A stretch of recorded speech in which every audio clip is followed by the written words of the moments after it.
Namaste ji. Mera naam Joanna hai, also known as Shri Joammaji. So I recently just returned from my Vipassana experience. I wanted to share with you guys. I'm sure you're wondering, so how did it go? Well, it was intense. Definitely one of the most challenging things I've ever had to accomplish, but definitely worth it. So Vipassana is a meditation technique that was taught by Gautam Buddha.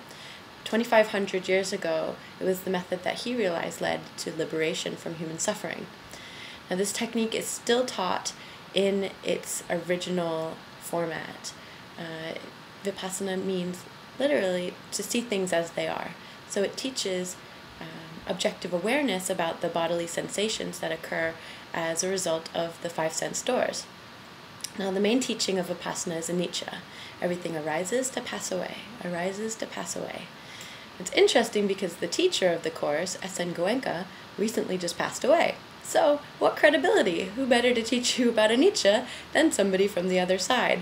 Now, having a teacher teaching you from the great beyond is an interesting experience in itself. I kept picturing him while I was meditating, sort of clinging to the rafters like a Spidey guru, or levitating in lotus position above the assistant teachers' heads. But it's a lot of resistance that you get from your mind. Sort of like a deep mental surgery where you're going deep into the recesses of the mind to pull out the impurities from the root.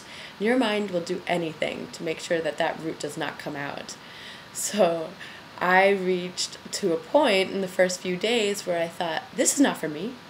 There's been some kind of mistake, okay? I'm really happy. This is for all those miserable people out there. Bahat kushi larki hai. I don't know if you know. I'm Shri Joammaji, but I need to get out. There's no way to go. Nowhere to go, nowhere to leave. You have to stay. So there's no outside influences whatsoever to get upset about. You're in complete silence. There's no gestures, no eye contact, no communication whatsoever from anyone outside.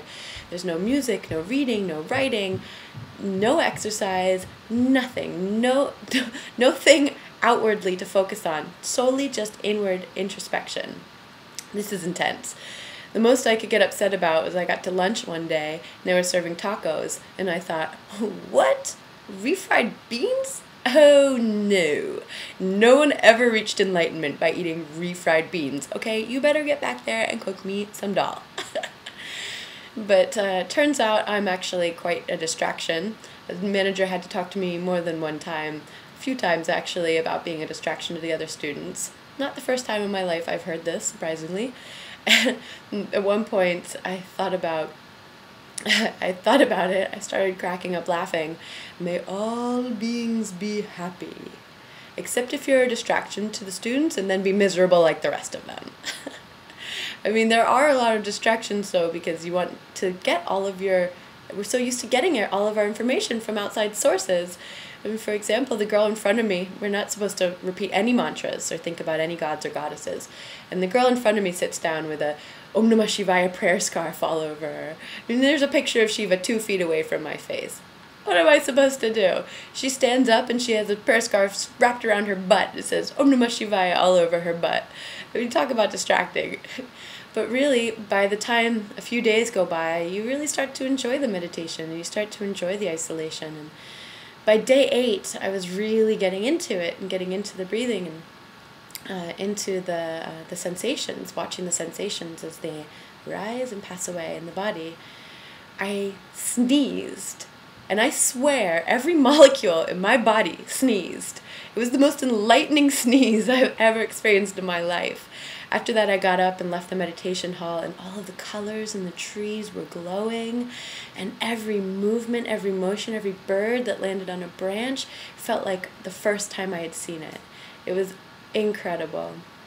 So day 10, speech returns, and the men are able to then join the women again, and noble chatter begins. As Goenka says, noble or unknoble, chatter is chatter.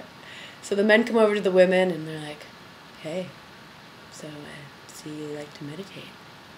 Yeah, my mom's from India. Yeah, Kerala. You know any Malayalam? No?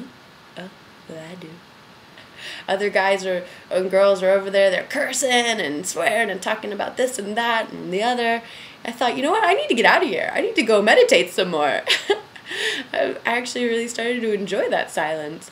So now I'm back in the city and keeping my daily practice, and it's a journey, you know, it's not no guaranteed results after 10 days, but I highly recommend anybody that's looking to do some introspection and to find out what real peace and real happiness looks like, then to go and find a Vipassana center in your area and to go do a 10-day course.